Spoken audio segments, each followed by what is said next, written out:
Assalamualaikum warahmatullahi wabarakatuh. Perkenalkan kami dari kelompok 2. Saya Made Bagus Segara Pardaya. Saya Rejati Firmansyah. Saya Ahmad Fariza Balaskor. Saya Muhammad Istianto. Oke, jadi kali ini kita akan membahas tentang pemahaman Solusi kemiskinan dan ketimpangan menurut para peraih Nobel Ekonomi tahun 2024. Yaitu ada Darren Acemoglu, kemudian Simon Johnson, dan James Robinson. Selama ini, banyak orang berpikir bahwa kemiskinan terjadi karena masyarakatnya yang malas, kurang pintar, ataupun karena faktor alam. Tapi menurut ketiga ekonom ini, masalah utamanya justru terjadi karena pada sistem atau aturan yang berlaku di suatu negara. Nah, mereka ini meneliti kenapa ada negara yang bisa maju dan sejahtera, sementara negara lain tetap miskin. Padahal sumber dayanya mereka itu melimpah, entah sumber daya manusia dan sumber daya alamnya. Nah, jawabannya adalah di institusi. Nah, selanjutnya akan dijelaskan apa yang dimaksud dengan institusi dan kenapa hal ini sangat penting dalam mengatasi kemiskinan dan ketimpangan.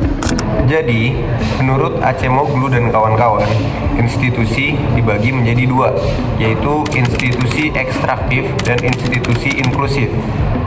Institusi ekstraktif adalah sistem yang hanya menguntungkan segelintir orang atau elit, sementara masyarakat luas sulit berkembang. Ciri-cirinya antara lain korupsi yang tinggi, hukum tidak ditegakkan secara adil, monopoli ekonomi, dan kesempatan kerja yang terbatas. Dalam sistem seperti ini, masyarakat miskin akan sulit keluar dari kemiskinan karena pendidikan yang mahal, juga akses modal sulit, dan usaha kecil tidak mendapat dukungan.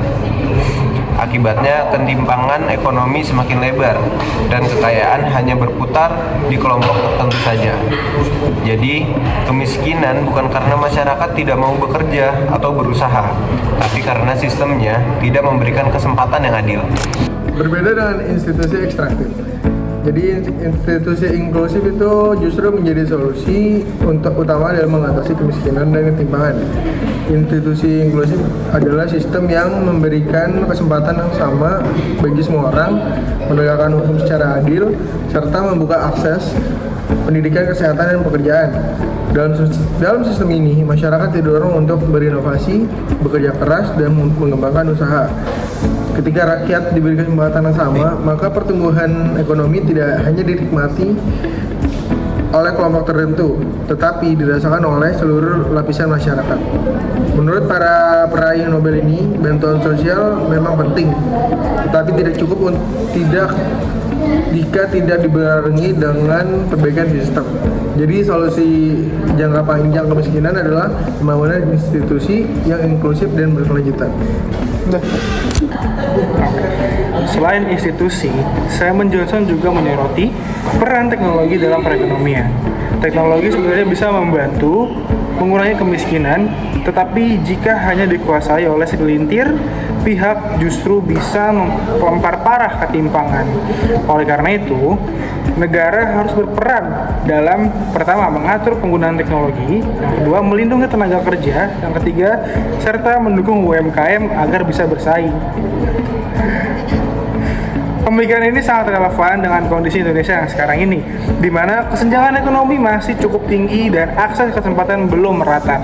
Kesimpulannya, menurut Acemoglu, Johnson, dan Robinson, kemiskinan dan ketimpangan bukanlah soal takdir, tapi melainkan akibat dari sistem yang belum adil.